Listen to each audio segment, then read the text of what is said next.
How family and friends can help. Hesitant visitors. Many people are afraid of being sick or being with people who are sick or even recovering from surgery or an injury. Some find visiting them at home easier than at the hospital or vice versa. The general rule I suggest to people is that if you care about someone, visit. Your presence is your greatest gift. If you can't visit, at least send cards, emails, texts, practical gifts. Do not lose touch. And if they have the energy, they will be in touch with you. And if not, just knowing you are thinking of them will help enormously. Here are some specific tips for visitors. For you to have a schedule and ask family and friends to fit into that schedule so not to tax either person or their primary caregivers. Too often, 5 or more guests arrive at the same time and then there's no one there for the next day at all. It's so important to schedule. For the person who is ill or recovering, it is important that you know that they have not fundamentally changed in their character. They're not different. So act the same with them. If they were curious about your life, they'll be curious about your life now. If they like to laugh, they would like to laugh now. And most of them will enjoy touch, laughter, being physically close to those they genuinely love and like. It doesn't mean that they won't have periods of low energy or when they need to vent about something that's been happening to them or to share a story from their past. But basically how they were before is how they will be now. And how you were before is how they will most appreciate you now. Open-ended questions plus silence really is the best way to get someone to open up. So often we ask a question, and if we remain silent for too long and the person doesn't respond, we fill in the void. But that doesn't give them time to really think about what they would like to say and maybe even rehearse it in their heads first. So it's important, if you ask them how they are, to just be quiet for up to a minute or a minute and a half even, and just let them think about how they would like to answer you.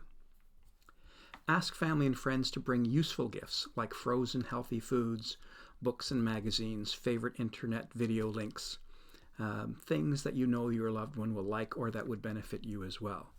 You don't want a whole fridge full of tuna casseroles, but it would be helpful to have fresh fruits, cheeses, some frozen meals, and anything else that you would enjoy. It's important that people don't come with a prepared speech.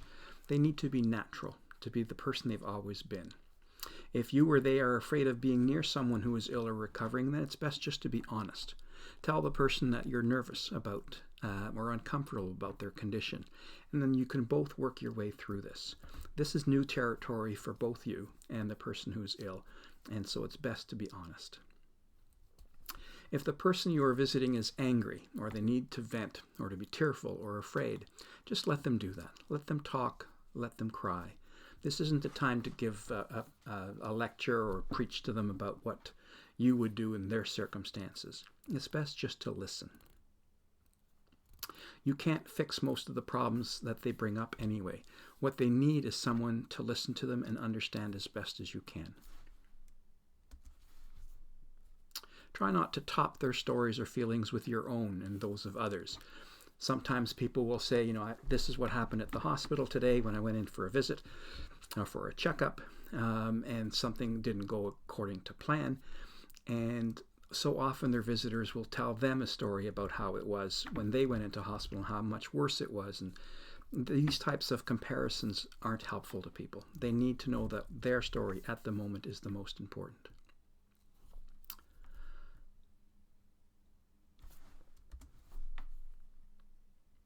Don't stay too long. 2 short visits really are better than 1 long one.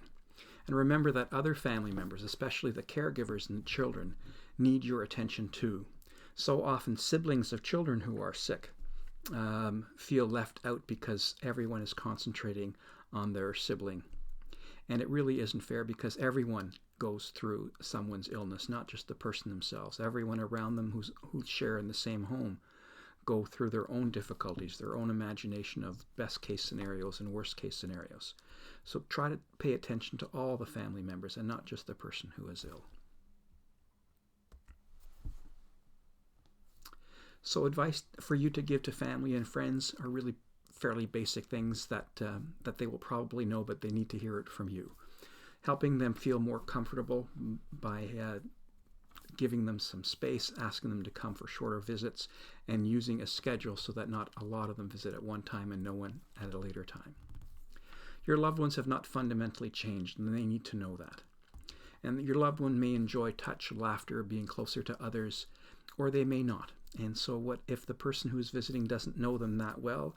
These are things that you can quite easily tell the person is to just sit close or sit not too close, share laughter, or be quiet more often than not.